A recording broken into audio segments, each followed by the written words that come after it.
ഉക്രൈന്റെ പ്രതിരോധ മന്ത്രി അവരുടെ പാർലമെന്റിൽ അടുത്തിടെ ഒരു പ്രധാന വിഷയത്തെക്കുറിച്ച് സംസാരിച്ചിരുന്നു. അതാണ് 2 ലക്ഷം സൈനികർ കാണാതായ സംഭവം. ഈ സൈനികർ ആരാണ്? ഇവർ ഉക്രൈൻ സൈനികരല്ലേ? അപ്പോൾ ചോദ്യം ഉയരുന്നത്, ഇവരെങ്ങനെയാണ് കാണാതായത്? റഷ്യയുടെ ആക്രമണത്തിൽ ഇവർ കൊല്ലപ്പെട്ടോ? അല്ലെങ്കിൽ റഷ്യൻ ആക്രമണത്തിൽ പിടിക്കപ്പെട്ടോ? അവരുടെ മൃതദേഹങ്ങളോ തിരിച്ചറിയൽ രേഖകളോ ഇതുവരെയും കണ്ടെത്താനായില്ലേ? അല്ലെങ്കിൽ ഇവരെ ട്രേസ് ചെയ്യാൻ സാധിച്ചില്ലേ? ഇവയൊന്നുമല്ല സത്യം. ഉക്രൈന്റെ നിർബന്ധിത മിലിറ്ററി മൊബിലൈസേഷനെ ഭയന്ന് സൈന്യത്തിൽ ചേർന്നതിനു ശേഷം 2025 രണ്ടാം പകുതിയിൽ മാത്രം 2 ലക്ഷം സൈനികർ കാണാതായിട്ടുണ്ട്. 2025 മുഴുവൻ കണക്ക് നോക്കിയാൽ ജനുവരി മുതൽ ഡിസംബർ വരെ ഏകദേശം 3,20,000-ലധികം സൈനികർ യുദ്ധഭൂമിയിലേക്ക് പോയ ശേഷം കാണാതായതായി റിപ്പോർട്ടുണ്ട്. ഇതിപ്പോൾ ഒരു വലിയ ബ്രേക്കിംഗ് ന്യൂസായും വൈറൽ വിഷയമായും മാറിക്കൊണ്ടിരിക്കുകയാണ്. കാരണം ഇതുവരെ പുറത്ത് പറയാൻ പോലും കഴിയാത്തൊരു കാര്യമാണിത്. ആദ്യഘട്ടം മുതൽ തന്നെ ഉക്രൈനിൽ ഫോഴ്സ്ഡ് മൊബിലൈസേഷൻ നടന്നുകൊണ്ടിരിക്കുകയാണ്. ഇത് ഉക്രൈൻ എപ്പോൾ വേണമെങ്കിലും തിരിച്ചടിയാകാൻ സാധ്യതയുള്ള ഒരു വിഷയമാണ്. ഇതുമായി ബന്ധപ്പെട്ട വാർത്തകൾ നേരത്തെ പുറത്തു വന്നുവെങ്കിലും അധികൃതമായി ആദ്യമായി ഉക്രൈൻ തന്നെ ഇത് അംഗീകരിക്കുന്നത് ഇതിപ്പോഴാണ്. ഉക്രൈന്റെ പ്രതിരോധ മന്ത്രിയുടെ ഭാഗത്തു നിന്ന് തന്നെയാണ് ഈ ഒരു അംഗീകാരം വന്നിരിക്കുന്നത്. ഇതിന് പിന്നിലെ ചില പ്രധാനപ്പെട്ട വിവരങ്ങൾ കൂടെ നോക്കണം. യുദ്ധകാലത്ത് ദിവസേന കുറഞ്ഞത് 500 സൈനികരെങ്കിലും കാണാതാവുകയാണ്. ഇതൊക്കെയാണ് വലിയ തിരിച്ചടിയായി മാറിക്കൊണ്ടിരിക്കുന്നത്. ഈ എല്ലാ കാര്യങ്ങളും ഈ വീഡിയോയിലൂടെ വിശദമായി അറിയാം.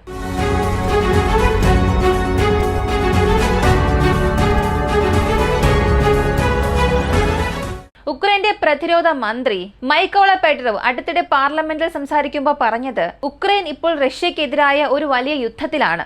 എന്നാൽ ഈ യുദ്ധത്തിൽ ഉക്രൈൻ ഉണ്ടാകുന്ന പല പരാജയങ്ങളും അവരുടെ സ്വന്തം സൈനികരിലൂടെ തന്നെയാണ് സംഭവിക്കുന്നത്. ഉക്രൈൻ സൈനികർ ശക്തമായി റഷ്യക്കെതിരെ പോരാടേണ്ടതുണ്ട്.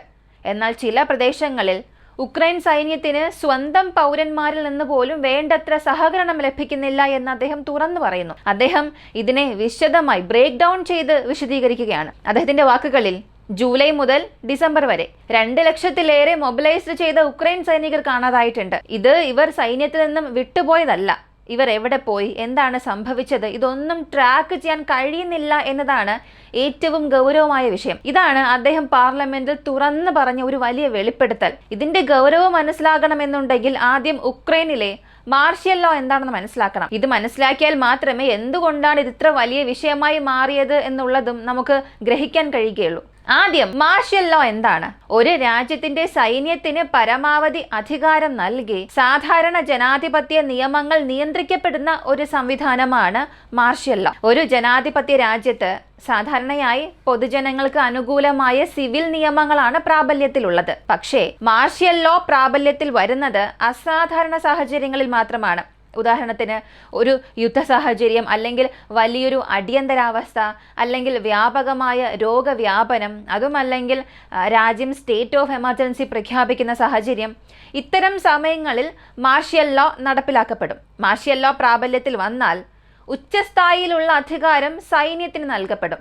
പൊതുജനങ്ങൾക്ക് വേണ്ടി നിലവിലുണ്ടായിരുന്ന പല നിയമങ്ങളും റദ്ദാക്കുകയും താൽക്കാലികമായി നിർത്തിവെക്കുകയോ ചെയ്യും. അപ്പോൾ ഈ എമർജൻസി കാലയളവ് അഥവാ മാർഷ്യൽ ലോ അവസാനിക്കുന്നത് വരെ പൊതുജനങ്ങൾക്ക് ആവശ്യമായ പല പദ്ധതികളും നിയമങ്ങളും സാധാരണ രീതിയിൽ നടപ്പിലാക്കപ്പെടില്ല. സാധാരണ സാഹചര്യങ്ങളിൽ ഒരു സ്ഥലത്ത്, ഉദാഹരണത്തിന് 1 വേ റോഡിൽ തെറ്റായ ദിശയിൽ പോയാൽ പിഴ അടയ്ക്കേണ്ടി വരും. അതൊരു നിയമമായി അവിടെ നിലനിൽക്കും. പക്ഷേ മാർഷ്യൽ ലോ നിലവിൽ വന്നാൽ ഇത്തരം സിവിൽ നിയമങ്ങൾ പലതും റദ്ദാക്കുകയോ താൽക്കാലികമായി നിർത്തിവെക്കുകയോ ചെയ്യും. പരമാവധി അധികാരം സൈന്യത്തിന് നൽകുന്നതാണ് മാർഷ്യൽ ലോ. ഉക്രൈനിൽ ഈ മാർഷ്യൽ ലോ 2022 ഫെബ്രുവരിയിലാണ് പ്രാബല്യത്തിൽ വന്നത്. ഇതനുസരിച്ച് 18 വയസ്സ് മുതൽ 60 വയസ്സ് വരെ പ്രായമുള്ള എല്ലാ പുരുഷന്മാരും നിർബന്ധമായും സൈന്യത്തിൽ ചേർക്കണമെന്നുള്ളതാണ് നിയമം. എന്നാൽ പ്രായോഗികമായി 18 വയസ്സ് തികഞ്ഞ എല്ലാവരെയും ഉടൻ കൊണ്ടുപോകുന്നതിന് പകരം 23 വയസ്സ് മുതൽ പരമാവധി 60 വയസ്സ് അഥവാ ഏകദേശം 23 മുതൽ 55-60 വയസ്സ് വരെയുള്ളവർ സൈന്യത്തിൽ സേവനം അനുഷ്ഠിക്കണം എന്ന രീതിയിലേക്കാണ് ഇത് മാറ്റിയത്.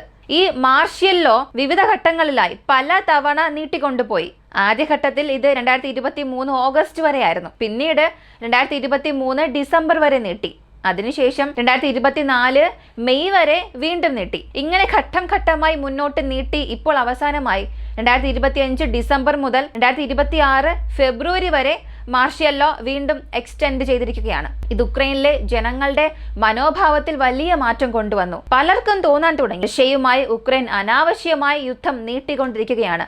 ഉക്രൈൻ കീഴടങ്ങിയാൽ പോലും നമുക്ക് സമാധാനമായി ജീവിക്കാമല്ലോ എന്ന്. പക്ഷെ ഇങ്ങനെ തുടർച്ചയായി കൂടുതൽ സൈനികർ യുദ്ധത്തിലേക്ക് അയക്കുന്നത് കാരണം സാധാരണ ജനങ്ങൾക്കാണ് അവിടെ ഏറ്റവും കൂടുതൽ പ്രശ്നമുണ്ടാകുന്നത്. ഇതാണ് പിന്നീട് ഫോഴ്സ്ഡ് മൊബിലൈസേഷൻ എന്ന അവസ്ഥയിലേക്ക് മാറിയത്. 2023 ഓഗസ്റ്റിന് മുൻപ് വരെ മാർഷ്യൽ ലോ ഉണ്ടായിരുന്നപ്പോൾ ഇത്തരത്തിലുള്ള വലിയ പ്രശ്നങ്ങൾ ഉണ്ടായിരുന്നില്ല.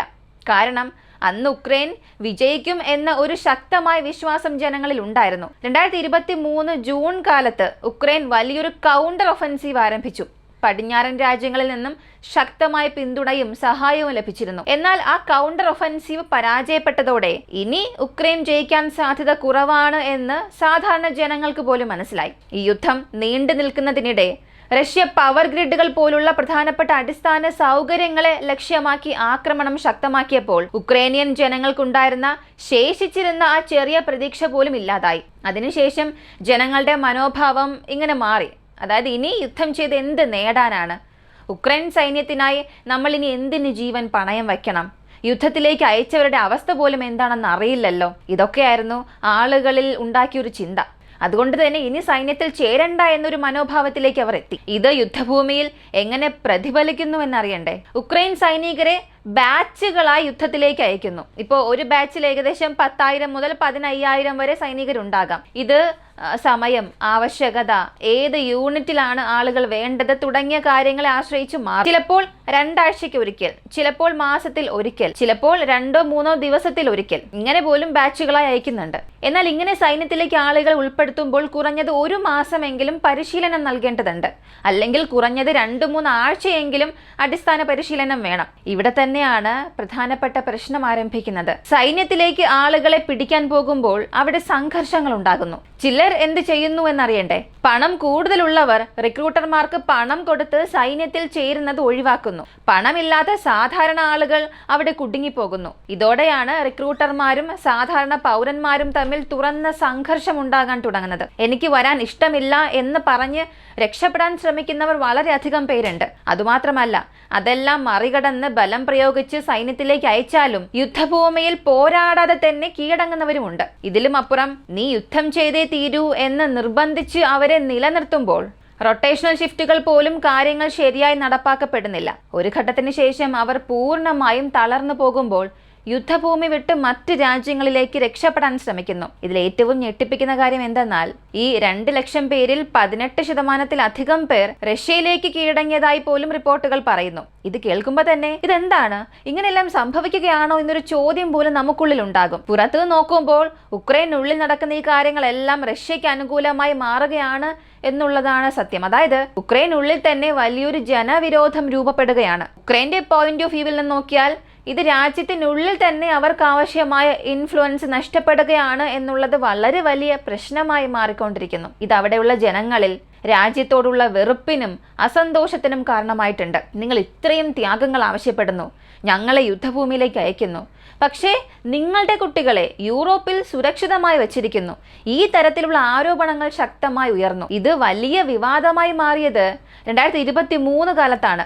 അതീവ രൂക്ഷമായ സമയത്ത് ഉക്രൈൻ പാർലമെന്റിലെ ഒരു പ്രധാനപ്പെട്ട നേതാവിന്റെ കുടുംബാംഗങ്ങൾ, അവിടെ എത്ര കുട്ടികളെന്ന് വ്യക്തമാക്കിയില്ലെങ്കിലും യൂറോപ്പിലെ ഒരു വലിയ പബ്ബിൽ പാർട്ടി ചെയ്യുന്നതിന്റെ വീഡിയോ പുറത്തു വന്നിരുന്നു. ആ വീഡിയോ വൈറലായതോടെ ഇതിനകം കത്തിക്കൊണ്ടിരുന്ന തീയിൽ എണ്ണ ഒഴിച്ചതുപോലെയാണ് ജനങ്ങളുടെ കോപം ഉയർന്നത്. ഇവയെല്ലാം ചേർന്ന് ഇന്ന് ഉക്രൈന് ഗുരുതരമായ അവസ്ഥയിലേക്ക് എത്തിച്ചിരിക്കുകയാണ്. ഈ ഡാറ്റ കുറച്ചുകൂടെ ക്ലിയറായി ബ്രേക്ക് ഡൗൺ ചെയ്യാം. 2022 വെറും 7000 AWOL കേസുകൾ മാത്രമാണ് രജിസ്റ്റർ ചെയ്യപ്പെട്ടത്. AWOL എന്നത് എന്താണെന്ന് വെച്ചാൽ unauthorised abandonment of military unit or place, അതായത് അനുമതിയില്ലാതെ സൈനിക യൂണിറ്റോ യുദ്ധമേഖലയോ വിട്ടുപോകൽ. ഉക്രൈൻ നിയമത്തിലെ ആർട്ടിക്കിൾ 470 പ്രകാരം ഇത് ഗുരുതരമായ കുറ്റമാണ്. 2022 7000 ആയിരുന്ന ഈ ഒരു എണ്ണം 2023 17,658 ഉയർന്നു. 2022 ജനുവരിയിലെ കണക്കെടുത്ത് നോക്കിയാൽ ഇത് പിന്നീട് 1,50,000 ഉയർന്നു. 2025 വെറും ആദ്യ പകുതിയിൽ മാത്രം 1,00,000 കേസുകൾ രജിസ്റ്റർ ചെയ്തു. അതേസമയം ജൂലൈ മുതൽ ഡിസംബർ വരെ 2,04,000 പേർ കാണാതായത് റിപ്പോർട്ട് ചെയ്യപ്പെട്ടിട്ടുണ്ട്. ഇതുമാത്രമല്ല, കഴിഞ്ഞ ഒരു മാസത്തിൽ മാത്രം 15,400-ലധികം പേർ കാണാതായി. ഇത് ദിവസേന കണക്കാക്കിയാൽ കാര്യങ്ങൾ കൂടുതൽ വ്യക്തമാകും. 2022 ഒരാഴ്ച ശരാശരി 29 പേർ മാത്രമാണ് സൈന്യം വിട്ടത്. 2023 ഒരു ദിവസം ശരാശരി 70 പേർ. 2024 ഒരു ദിവസം ശരാശരി 250 പേർ. 2025 ഇപ്പോൾ ഒരു ദിവസം ശരാശരി 576-ലധികം പേർ സൈന്യം വിടുന്നു. ഇതൊരു ചെറിയ വിഷയം അല്ല. ഓരോ ആളെയും പിടിച്ച് ബലം പ്രയോഗിച്ച് ഫ്രണ്ട് ലൈനിലേക്ക് അയക്കുന്നത് തന്നെ ഉക്രൈൻ ഒരു വലിയ തലവേദനയായി മാറിയിരിക്കുന്നു. ഉദാഹരണത്തിന് ഇന്ന് ഞാൻ 2000 സൈനികരെ അയക്കുന്നു എന്ന് പറഞ്ഞാൽ തന്നെ അതൊരു വലിയ ടാസ്ക് ആണ്. ദിവസേന 1000 പേരെയോ അല്ലെങ്കിൽ ഒരാഴ്ചയിൽ 4000-5000 പേരെയോ അയക്കുകയാണെങ്കിൽ പോലും ഒരു ദിവസത്തിൽ 500 പേർ വീതം സൈന്യം വിട്ടു പോകുമ്പോൾ അവസാനം 1000 മുതൽ 1500 പേർ മാത്രമേ അവിടെ ബാക്കിയാവുകയുള്ളൂ. അതായത് ഒരു 5000 പേരെ അയച്ചാൽ 2500 മുതൽ 3000 പേർ വരെ പുറത്തു പോകുന്നു. അവശേഷിക്കുന്നത് വെറും 1500-2000 പേർ മാത്രം. ഇങ്ങനെ ഒരു സാഹചര്യത്തിൽ ഇനി കൂടുതൽ ആളുകളെ യുദ്ധത്തിലേക്ക് അയക്കുന്നതിന് പ്രായോഗികമായ ഒരു അർത്ഥം തന്നെ ഇല്ലാതാകുന്നു. അപ്പോൾ ഇതിന് കാരണം യുദ്ധം വലുതാകുന്നതാണോ എന്ന് ചോദിച്ചാൽ 100% അതുതന്നെയാണ് കാരണം. ഇതിനിടെ ഈ സമാധാന ചർച്ചകൾക്ക് ഉക്രൈൻ തയ്യാറാകുന്നില്ല എന്ന ആരോപണം സെലൻസ്കിക്കെതിരെ അമേരിക്കൻ പ്രസിഡന്റ് ഡൊണാൾഡ് ട്രംപ് തന്നെ ഉന്നയിച്ചിട്ടുണ്ട്. ഇതിനുശേഷം ഈ കണക്കുകൾ ഇനിയും ഉയരാനുള്ള സാധ്യത വളരെ കൂടുതലാണ്. ഇപ്പോൾ ഉക്രൈൻ ഒരു ഡു ഓർ ഡൈ അവസ്ഥയിലാണ്. രാജ്യത്തിനുള്ളിൽ പോലും അവർക്കുള്ള പിന്തുണ വളരെ കുറവാണ്. ഈ സാഹചര്യത്തിൽ യുദ്ധം ഇനിയും നീണ്ടുപോയാൽ മനുഷ്യശേഷി ഇല്ലായ്മ മൂലം ഉക്രൈൻ യുദ്ധത്തിൽ കീഴടങ്ങേണ്ട ഒരവസ്ഥ നേരിടേണ്ടി വരും. ഈ ഒരു വിഷയം ഏറെ കാലമായി പുറത്ത് സംസാരിച്ചു കൊണ്ടിരിക്കുകയാണ്. ഉക്രൈനിൽ ഫോഴ്സ്ഡ് മൊബിലൈസേഷൻ നടക്കുന്നു, ജനങ്ങളെ ബലം പ്രയോഗിച്ച് ഫ്രണ്ട് ലൈനിലേക്ക് അയക്കുന്നു എന്നൊക്കെ. പക്ഷെ ഇതുവരെ ആരും ഇത് ഔദ്യോഗികമായി അംഗീകരിച്ചിട്ടില്ല. അപ്പോഴും മാധ്യമങ്ങൾ പറഞ്ഞതെല്ലാം ഇത് റഷ്യയിൽ മാത്രമാണ് നടക്കുന്നത്, ഉക്രൈനിൽ ഇങ്ങനെയൊന്നും ഇല്ല എന്നൊക്കെയാണ്. എന്നാൽ ഇപ്പോൾ ഉക്രൈൻ്റെ പ്രതിരോധ മന്ത്രി തന്നെ ഇക്കാര്യം അംഗീകരിച്ചിരിക്കുകയാണ്. അതും വെറും 6 മാസത്തിനുള്ളിൽ 2 ലക്ഷം സൈനികർ കാണാതാകുന്നത് ഒരു ചെറിയ വിഷയമേ അല്ല. അത് അത്യന്തം ഗുരുതരമായ കാര്യമാണ്. ഒരു ദിവസം 570-580 സൈനികർ യുദ്ധത്തിൽ പങ്കെടുക്കാതെ പിന്നോട്ട് പോകുന്നതോ കാണാതാകുന്നതോ ഏതൊരു രാജ്യത്തിനും നല്ലതുണ്ടാക്കില്ല. ഈ ഒരു വീഡിയോയെക്കുറിച്ചുള്ള നിങ്ങളുടെ അഭിപ്രായം എന്താണെന്നുള്ളത് കമന്റിൽ പറയുക. കൂടുതൽ അപ്ഡേറ്റ്സ് അറിയാനായി വോയിസ് ഓഫ് വിക്ക് നമ്മുടെ ചാനൽ സബ്സ്ക്രൈബ് ചെയ്യുക. മറ്റൊരു വീഡിയോയുമായി വീണ്ടും കാണാം.